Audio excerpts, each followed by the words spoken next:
One of the great chess teachers of olden days, Siegbert Tarrasch, once memorably remarked that if a player has one bad piece, the whole position might be bad. And I would certainly urge you to consider the plight of all of your pieces as the endgame approaches. If one of your pieces is bad, is poorly placed, try to get that piece on a better square. Try to improve your position by so doing. Of course, that might not be possible, as we're about to see in our coming game.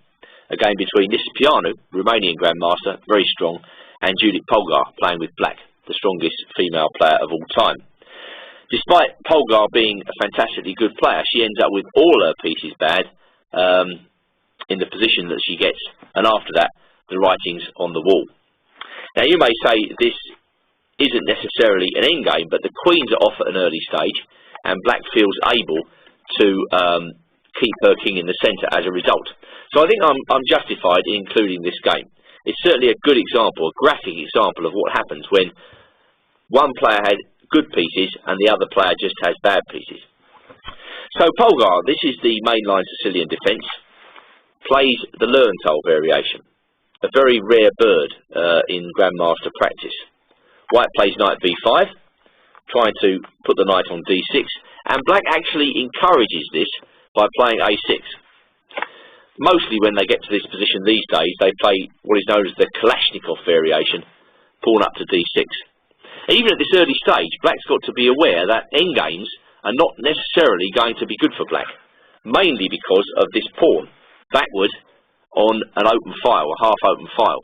This pawn will become the source of many problems for black as the endgame approaches. So in general, in this type of position, black looks to dissolve this weakness at some point by advancing it, or at least distracting white from attacking this pawn. The same applies after a6. White brings the knight in, black takes, queen takes, and now queen to f6. The logic behind that move is that the white queen is so strong on d6, black's got to try and exchange it off. And surprisingly, Nisipianu goes in for this variation. Now, queen takes f6 is not thought to give white much in this position, and normally white tends to keep more of a grip on the position, more life in the position, by retreating the queen to d1. There's also the peculiar move here, queen c7, which has given black problems in recent times. But queen takes f6, well, Nisipianu makes it look like a really excellent move here. Knight takes f6.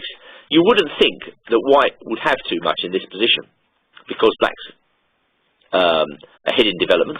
He seems to have no particular problems, and he's getting ready to get rid of his weak backward pawn by playing d5. Funnily enough, Polgar gets the opportunity to play d5 in a couple of moves' time, but fails to take it. And this will be the source of all her problems. So white plays knight c3, clearly stopping black from playing d5. And now knight b4. And this is supposed to be the antidote to what white is doing. White is not allowed at this early stage to develop as he pleases because of black's threat to c2. So Nisipianu plays bishop d3, and now inexplicably Polgar fails to take her chance to play d5. This is the book move. This is supposed to give black a reasonable position, not totally satisfactory, I would say, in terms of any winning chances, but at least you've got rid of your weakness. Polgar plays h6, and I'm not quite so sure that's as good. Bishop e3, and now black plays d6. So obviously Judith thinks that she can handle the problem of this pawn on a backward file. Again, black can certainly consider the move d5 here, but I don't think in this position it's quite as good, because white can actually trade off on d5 and then play bishop c5, keeping the black king in the middle. Potentially, white's dark square bishop is pretty good in this position. However, that was an alternative for black. Polgar plays d6, white castles on the queen side, black plays bishop e6, and now white offers the chance to black to take the bishop on d3. And really going backwards holds no prospects here, so she has to take this. Check, rook takes, and now king e7. Okay, white piles up on the pawn at d6. Black defends it. White brings the bishop into b6, stepping up the pressure, and black now plays rook to d7. Now, it's worth dwelling a little bit at this time on what constitutes a bad piece. Well, I think a bad piece is one that has limited mobility and limited scope. And so if we take a look around black's position, we'll see that actually the rook on d7 has suddenly become very bad. It's condemned really to defence, and it can't go anywhere. All of black's other pieces are reasonable here, but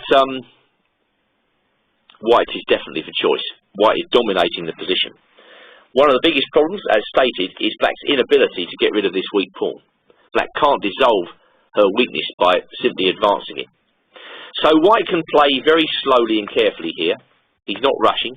He's just solidifying his position and awaiting events. So black plays rook c8, and now seeing black about to put her rook on c6, white plays a4 and then a5. If we compare the bishops in this position, they look roughly equal, but in fact I would argue that white's bishop is more powerful and more influential than black's bishop, because the white bishop is actually stopping the black rook on d7 from coming into the game. So when you've got a bishop nominally worth 3.5 or 4 points, tying up a unit worth 5 points, well, this is a very good transaction for white.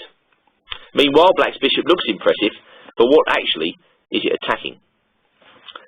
Polgar tries to get the bishop going. White easily sidesteps any threat. And the point of rook e3 is to again talk black out of playing d5. If black plays d5 now, the e5 pawn is looking very weak. So black's got to continue this miserable defence. White knocks the bishop off its active perch, and now plays a really excellent move here, g4. Quite often, as the endgame approaches, it's a good idea to limit the opponent's counterplay. And certainly here, black is looking to play f5. f5 might give black some active chances. So, white simply stops it. Now black has to sort of march up and down on the spot and wait for white to actually do something. So, white continues to improve the position. King b2. Black plays knight f6. And now white reconfigures the rook to target d6. Knight e8. Judith knows that she can't do anything. White continues to systematically gain space on the king side and to nail down the black pawn chain. So white's pawns on light squares are systematically restricting the activity of black's bishop. Black, meanwhile, is condemned, as I say, to passive defence.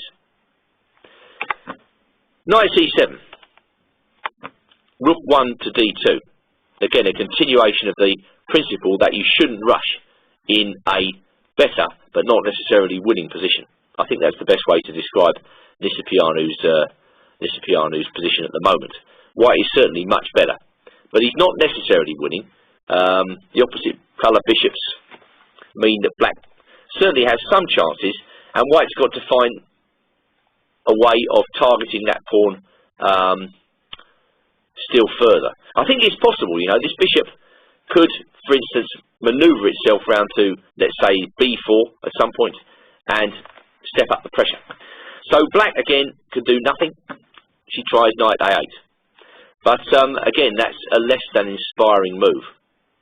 Now black is suffering with two bad pieces here, and white's position continues to improve. So rook c6. Bishop f2. There's no chance of exchanging it off at this juncture. Rook dc7, and now the excellent move c4. Further cramping black and making it highly unlikely that she's ever going to be able to play d5. So the pawn on d6 now becomes a permanent weakness. Alright, rook c8, black can do nothing.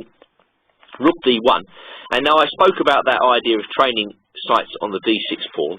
Well, now rook d1 wasn't a completely useless move. It's allowed white to think about the plan of bishop e1 and then bishop b4.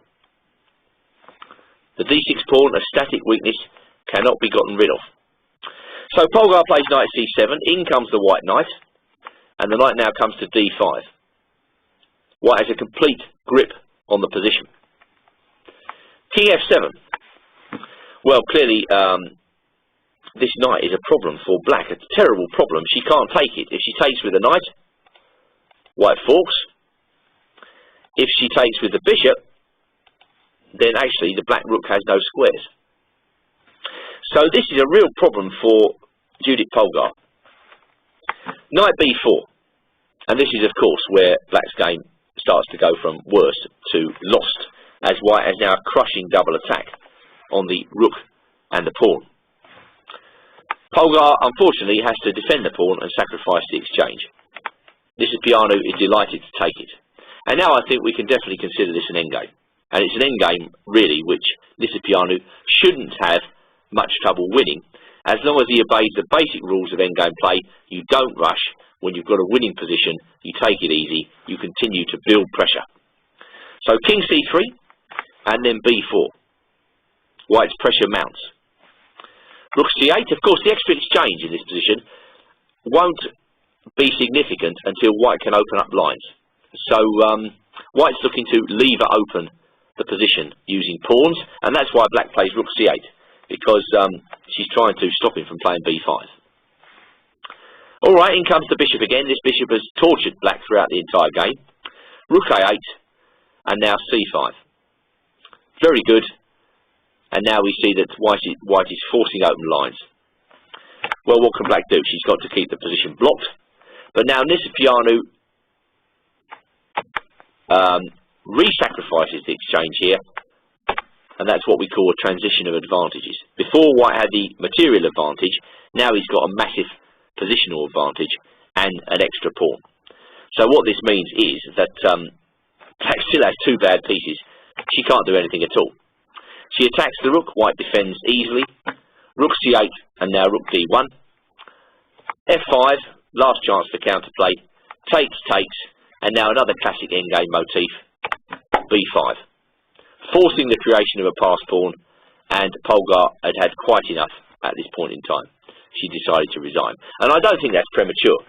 Black is a pawn down, white's about to get a pass pawn on the queen side, which is going to probably cost black a piece, and black still has no counterplay whatsoever. Moreover, white's rook is threatening to penetrate to the 7th rank. So all these things combined mean that, against a strong grandmaster, it's more respectful to resign. So, a very good example of how to fix a weakness early in the game, to saddle the enemy with bad pieces, and to, when you've got a winning position, never relax your grip. There's no need to rush a winning position. For the defender, it's much worse than you. And all these themes, these ideas that can be used in an endgame, were exemplified in that excellent encounter.